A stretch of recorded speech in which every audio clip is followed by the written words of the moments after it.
네, 오늘 물건은요, 서울에 있는 다중주택인데 투자금 2억대로 매월 월세 1,000만 원을 기대할 수 있는 물건입니다.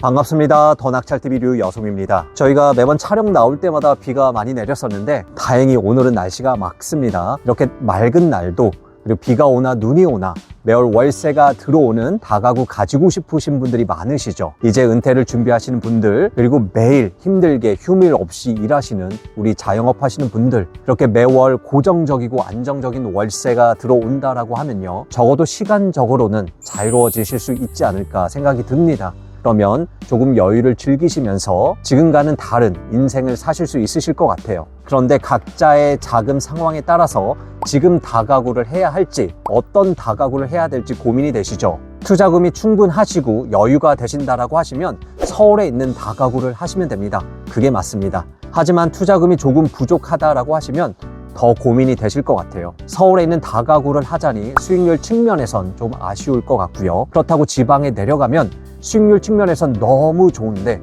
추후에 양도할 때 좀 아쉽죠.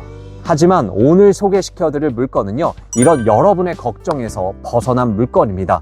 바로 서울 관악구 봉천동에 위치한 다중주택인데요, 지금까지 이곳 서울 관악구에 나왔던 경매 물건 대비해서는 규모는 조금 작은 편입니다. 규모가 작기 때문에 투자금이 적게 들어가는 건 맞지만 그만큼 수익이 안 나올까봐 또 걱정이시죠? 맞습니다.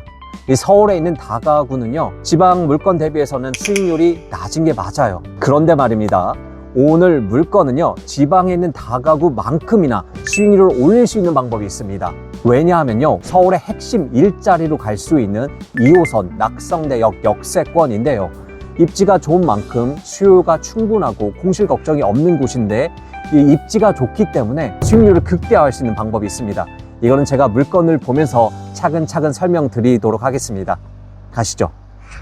네, 오늘 물건은 사건 번호 2023 타경 5855 서울시 관악구 봉천동에 위치한 다중주택입니다. 토지는 31평, 건물 면적은 67평이고 감정가는 10억 5,500만 원으로 24년 4월 9일에 1차 매각을 진행하는 물건입니다. 현재는 한 번 유찰되어 12억 4,400만 원대 경매가 진행 중입니다. 권리에 문제가 없는지 보겠습니다. 오늘의 경매 물건은 2017년 6월 8일에 설정한 근저당이 말소 기준 권리로 이후 모든 권리는 소멸합니다. 13명의 임차인이 전입되어 있으나 대항력이 있는 임차인이 아무도 없으며 매각 물건 명세서 상에도 권리에 문제가 있을 만한 특이사항은 없으니 안심하고 입찰하셔도 되는 물건입니다. 이제 제가 낙성대역에 나왔습니다. 이 낙성대역이 강감찬역으로도 불립니다. 고려 거란 전쟁의 강감찬 장군 아시죠? 최수정, 그걸 말이라고 하십니까? 그걸 말이라고 하십니까? 이 강감찬 장군이 이 서울 관악구 관악산 인근에서 태어났고 그 생과 터가 아직도 남아있다라고 합니다. 어쨌든 이 낙성대역은요, 서울 핵심 지하철 2호선이고요. 서울대 입구역과 사당역 사이에 있습니다. 여기서 지하철 타면요, 강남까지 12분, 그리고 구리까지 10분, 그리고 서울역 인근까지도 20분 만에 갈 수 있습니다. 서울 주요 일자리까지 접근성이 아주 뛰어난 곳이죠. 그리고 오늘 경매 물건은요, 이곳 낙성대역에서 269m 떨어져 있는데 도보로 4분이면 갈 수가 있습니다. 입지가 아주 괜찮죠? 입지가 좋다라는 건요, 수요가 아주 충분하다라는 얘기고요. 그만큼 공실 걱정이 없는 곳입니다. 그리고 이 낙성대역, 이 대로변 사이로 상권들이 아주 잘 발달되어 있습니다. 그리고 이 길 건너 넘어가면요, 또 샤로스길이 있거든요. 도보 10분이면 갈 수 있는데 아주 힙한 카페나 음식점들이 많이 몰려 있고요. 그리고 이 낙성대역 4번 출구에서 이 골목으로 조금만 들어가면 장불랑 제리가 있습니다. 거기 아주 맛있는 맘모스 빵이나 그리고 단팥빵도 팔죠. 광고는 아닙니다. 이따가 한번 들려봐야겠습니다. 하지만 저희는 먼저 물건을 보러 가시죠. 이제 제가 물건지 앞에 도착을 했습니다. 봉천동이라고 하시면 많은 분들이 언덕이라고 생각하실 것 같은데 전혀 그렇지 않습니다. 오늘 물건은 거의 평탄한 평지에 있습니다. 물론 여기서 조금만 더 올라가면 심한 언덕들이 시작됩니다. 하지만 오늘 물건은요, 도보로 4분도 안 걸리는 거리에 아주 평평한 평지 위에 있다라는 게 장점이죠. 제 뒤에 보이시는 물건이 오늘 물건인데요, 이게 토지 31평의 건물이 올라갔거든요. 크지는 않은 아주 아담한 사이즈의 건물입니다. 하지만 이게 2017년도에 지어진 만 7년 된 준신축급의 건물이고요. 또 외관도 대리석으로 아주 심플하게 마감했기 때문에 보기에는 아주 괜찮습니다. 그리고 제가 공부상으로 확인하기에는요, 이 지하에 방이 3개, 그리고 1층, 2층, 3층에 방이 3개씩 총 12개로 되어 있는데, 지금 현황으로 보기에는요, 저 옥상에 있는 게 계단실인데 확장을 해서 방을 하나 더 낸 것 같아요. 그래서 총 방 13개로 되어 있는 건물이다 라고 보시면 됩니다. 자, 그럼 건물 외관부터 좀 살펴보겠습니다. 저희 물건이 다중주택이잖아요. 그래서 주차는 좀 아쉬운 부분이 있습니다. 좀 세대가 많지 않기 때문에 주차 자리는 이렇게 한 자리 있고요. 그리고 여기 길가가 있는데 잘하면 여기까지 한 대, 총 2대까지는 가능할 것 같아요. 그게 좀 아쉬운 부분이고, 그리고 저희가 지하에 방이 3개 있거든요. 이 지하방은요, 침수가 나면 안 되잖아요. 배수가 잘 되어 있어야 되는데 이쪽은 물이 잘 빠지게 좀 잘 되어 있고, 그리고 이게 살짝 좀 경사가 져서 침수 날 일은 거의 없을 것 같아요. 이쪽에 있는 방도 잔치한데 높아가지고 거의 1층 같은 느낌이 있죠. 또 이쪽 배수로도 물 잘 빠지게 되어 있고, 그리고 가스 보시면 계량기 밸브는 다 열려 있습니다. 다 현재 점유하고 계신 것 같아요. 보안을 위해서 이렇게 CCTV나 설치는 다 되어 있고, 이게 큰 토지에 올라간 게 아니기 때문에 뒷부분이나 이런 건 좀 협소하긴 합니다. 제가 이제 내부에 들어왔습니다. 이게 굉장히 좀 작은 땅에 올라가기 때문에 내부 현관이 굉장히 좀 협소합니다. 지하방부터 있거든요. 그래도 문 이런 거 보시면 굉장히 좀 새 거예요. 다만 문이 좀 작고 다닥다닥 좀 붙어 있죠. 이게 좀 아쉬운 점이고, 이게 타일로 마감을 했네요. 굉장히 깨끗합니다. 마감을 굉장히 좀 잘했어요. 좀 작긴 하지만 바닥이나 대리석이나 타일은 굉장히 좀 깨끗한 것 같아요. 당연히 엘리베이터는 없습니다. 그래서 한 층씩 좀 올라가서 좀 살펴보도록 할게요. 그리고 여기가 1층인데 아래를 102호, 102호, 103호 해놨기 때문에 1층을 202호, 202호, 203호 해놨네요. 방은 동일한 구조로 3개로 되어 있고요. 아래랑 구조는 비슷합니다. 한 층 더 올라가 보시죠. 그리고 여기가 2층. 하지만 301호, 302호, 303호. 그리고 제가 바닥 면적을 보니까 여기가 지하 1층이나 1층보다는 조금 더 넓더라고요. 그래서 이 중에 방 한두 개 정도는 방이 조금 더 크다 하고 볼 수 있고, 이거는 뭐지? 예. 보일러실도 이렇게 있고요. 그리고 이게 크지는 않는데 굉장히 좀 심플하죠. 타일이나 이런 거 깨끗하고, 그래도 나름 청소나 이런 관리는 잘 되어 있었던 것 같아요. 그리고 여기가 이제 4층이죠. 구조는 굉장히 다 심플합니다. 지하부터 방 3개씩, 3개씩, 3개씩, 3개씩. 여기까지 12개. 그리고 이제 옥상 있죠. 옥상으로 올라가 보겠습니다. 이렇게 옥상으로 올라오시면 사실 여기가 계단실이에요. 계단실인데 방을 하나 이렇게 뺐습니다. 그리고 여기가 옥상으로 나가는 문이 있습니다.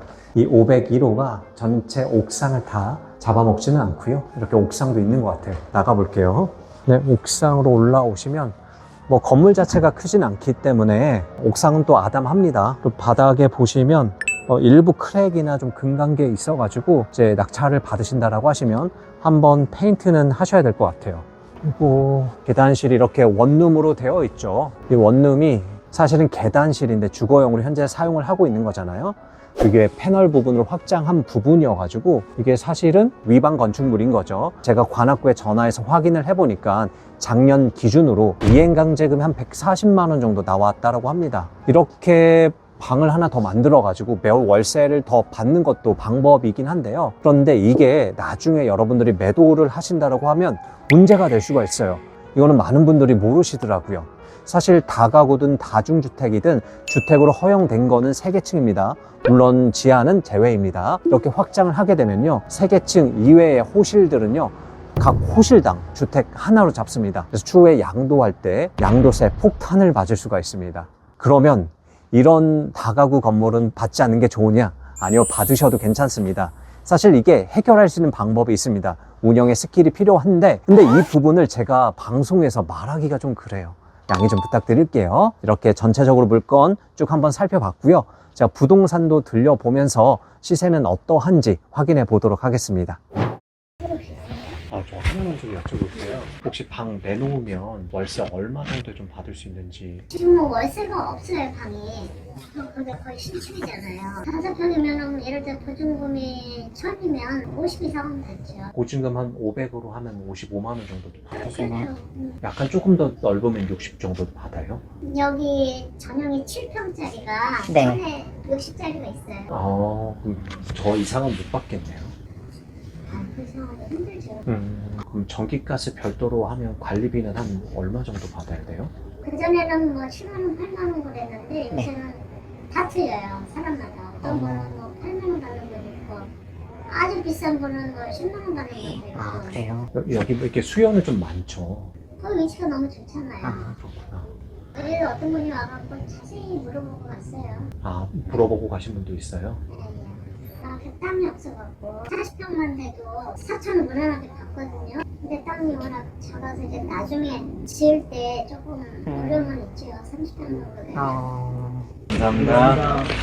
네, 이제 부동산에 방문을 해서 인근 시세까지 좀 확인을 해봤습니다. 오늘 물건의 컨디션 정도면요, 보증금 500에 55만 원 정도 세팅이 가능하고요. 그리고 조금 더 큰 방도 있었거든요. 한 월세 60만 원까지도 가능할 것 같습니다. 주변에 수요가 너무 많아가지고요, 월세 찾는 분들이 굉장히 많다라고 해요. 물론 지하나 옥탑에 있는 방은요, 한 월세 40에서 45만 원 정도 가능하겠죠. 이렇게 전체 월세 세팅을 하면 보증금 7천만 원에 월세 700만 원까지도 가능할 것 같아요. 그러면 이제 실제로 어느 정도 투자금이 필요한지, 또 수익률은 얼마나 나온지 계산을 좀 해보도록 하겠습니다.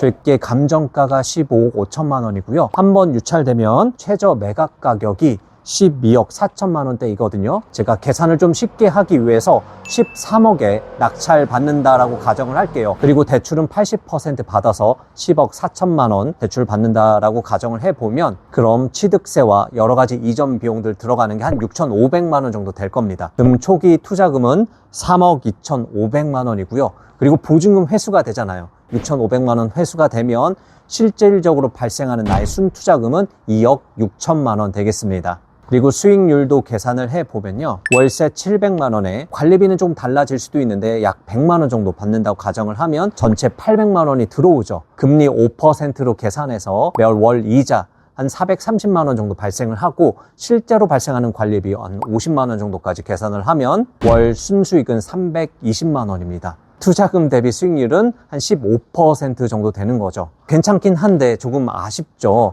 지방에 내려가면 수익률은 훨씬 더 높으니까요. 하지만 서울에 있는 다가구로 수익률을 훨씬 더 높일 수 있는 방법이 있습니다. 그런데 아무 다가구나 되는 건 아니고요. 오늘 물건처럼 2호선 라인에 있는 입지가 좋은 곳에 있는 것은 가능합니다. 바로 단기 임대 플랫폼을 활용하시면 되는데요. 제가 인근에 나와 있는 시세들을 확인을 해보니까 원룸 하나당 최소 110에서 많게는 130까지도 가능합니다. 그럼 오늘 물건에 방 4개 정도만 이 단기 임대를 돌린다고 가정을 해볼게요. 그럼 총 방 5개에서 월세가 한 500만 원 정도 들어오고요. 단기 임대 4개 방에서 한 480만 원 들어오고 관리비 100만 원 정도까지 들어오면 월에 1,080만 원이 들어오는 겁니다. 그러면 월 이자랑 그리고 관리비 정도 480만 원 나가면 순수익은 600만 원이 되는 거죠. 그럼 투자금 대비 수익률이 무려 28%나 됩니다. 지방에 있는 다가구 대비해서 수익률이 그 정도 되는 거죠. 괜찮죠? 그런데 이 단기 임대에 대한 수요가 더 많이 있다. 그래서 전체 다 단기 임대를 돌린다라고 하면요, 월세 1,600만 원이 매월 들어오는 겁니다. 물론 모두 다 현실적으로 돌리기는 어렵겠죠. 하지만 처음에는 뭐 2개, 4개, 그리고 상황을 보면서 계속해서 늘려가셔도 되는 거죠. 그럼 수익률은 점점점 좋아지게 됩니다. 괜찮죠? 네, 이렇게 해서 수익률까지 우리가 확인을 해봤고요. 오늘 물건에 대해서 간략하게 정리를 좀 해드릴게요. 첫 번째는요, 입지가 너무 좋습니다. 저희 물건에서 낙성대역까지 4분이면 걸어갈 수가 있고요. 낙성대역을 이용하면 서울의 주요 일자리까지 아주 쉽게 갈 수가 있습니다. 입지가 좋다라는 건요, 수요가 충분히 있다라는 거고요. 그만큼 공실 걱정도 없는 곳이다 라고 보시면 됩니다. 두 번째, 그냥 월세를 세팅해도 월 700만 원이 들어옵니다. 관리비까지 800만 원 정도 들어오죠. 하지만 오늘 물건 입지가 너무 좋기 때문에 단기 임대 플랫폼을 활용하면 1,000만 원 이상의 월세 수익도 기대할 수 있는 물건이죠. 지방에 있는 다가구만큼이나 수익률을 높일 수 있는 요소가 굉장히 많은 물건이다 라고 보시면 됩니다. 그리고 이 단기 임대 플랫폼은요, 에어비앤비와 다르게 또 불법적인 요소가 전혀 없습니다. 그래서 위반에 대해서 걱정 안 하셔도 괜찮습니다. 그리고 세 번째, 어쨌든 서울에 있는 물건이다. 지금 당장 수익률도 잘 나오지만 추후에 시세 차이까지 아주 크게 기대할 수 있는 물건이라고 보시면 됩니다. 그리고 마지막으로 경매로 접근하기 때문에 인근에 나와 있는 매물보다는 월등히 저렴하게 접근할 수 있습니다. 현재 저희 물건이 감정가는 15억 5천만 원이고요. 한번 유찰하게 되면 12억 4천만 원대이죠. 인근에 나와 있는 매물들을 확인해 보면요, 수익률이 5% 내외 정도 됩니다. 높은 건 5% 조금 넘고요, 웬만해선 4%대이거든요. 그래서 매물들 보시면요, 현재 평당 5천만 원이 다 넘습니다. 오늘 물건보다 지금 컨디션이 조금 안 좋은 거는 14억 5천만 원, 그리고 비슷한 컨디션을 가지고 있는 거는 16억 8천만 원도 있고 또 18억대까지 있습니다. 그리고 인근에 그냥 건물을 지을 수 있는 토지 부분도 평당 4천만 원이고 그 부지 자체도 현재 없는 상황입니다. 그래서 굉장히 좀 귀한 물건이다. 그리고 경매로 접근하기 때문에 저렴하게 산다라고 보시면 될 것 같습니다. 하지만 유의하셔야 할 사항도 있죠. 옥상 계단실을 불법 증축했기 때문에 이게 현재 위반 사항으로 등재가 되어 있습니다. 매년 이행 강제금이 발생할 수 있고요. 작년 기준으로는 한 140만 원 정도 발생했습니다. 그리고 이게 양도할 때 문제가 될 수 있다라고 말씀을 드렸죠. 하지만 충분히 운영 스킬로 인해서 그 양도 세금 부분은 완화시킬 수 있는 방법은 있습니다. 그래서 입찰하실 분들은 그 방법이 무엇인지 분명히 알고 입찰을 하셨으면 좋겠습니다. 이제 마무리하겠습니다. 많은 분들이 내가 회사에 가지 않아도 일하지 않아도 매월 월세 받을 수 있는 다가구 갖길 원하십니다. 하지만 생각보다 많은 분들이 다가구에 대해서 그리고 다중주택에 대해서 제대로 공부를 안 하시고 낙찰 받길 원하시는 것 같아요. 사실 이 다가구는요, 낙찰 받았다고 해서 끝이 아니거든요. 내가 어떻게 운영하느냐에 따라서 열심히 세금만 내고 실제 수익이 없을 수도 있고요. 반대로 이 수익률을 극대화시킬 수 있는 운영 스킬로 수익을 더 만들어낼 수도 있습니다. 하지만 아직 경매에 대해서도 그리고 이 다가구 운영에 대해서도 잘 모르겠다 하시는 분들은 저희 더 낙찰TV와 함께 하시는 건 어떠실까요? 저희가 소수정예로 공부하고 있기도 하고요, 평생 멘토링을 하고 있습니다. 낙찰을 받았다고 해서 그리고 수업 끝났다라고 해서 끝이 아니거든요. 어떻게 운영하는지 또 어떻게 매도를 해야 하는지에 대해서 저희가 평생 상담을 통해서 최선의 길로 가이드 해드리고 있습니다. 저희 수업이 궁금하신 분은 위에 연락처로 전화를 주시면 됩니다. 여러분들이 스스로 낙찰받고 매도할 수 있는 그날까지 저희 더 낙찰TV가 함께 하겠습니다. 될 때까지. 이상 더 낙찰TV 류여성이었습니다. 감사합니다.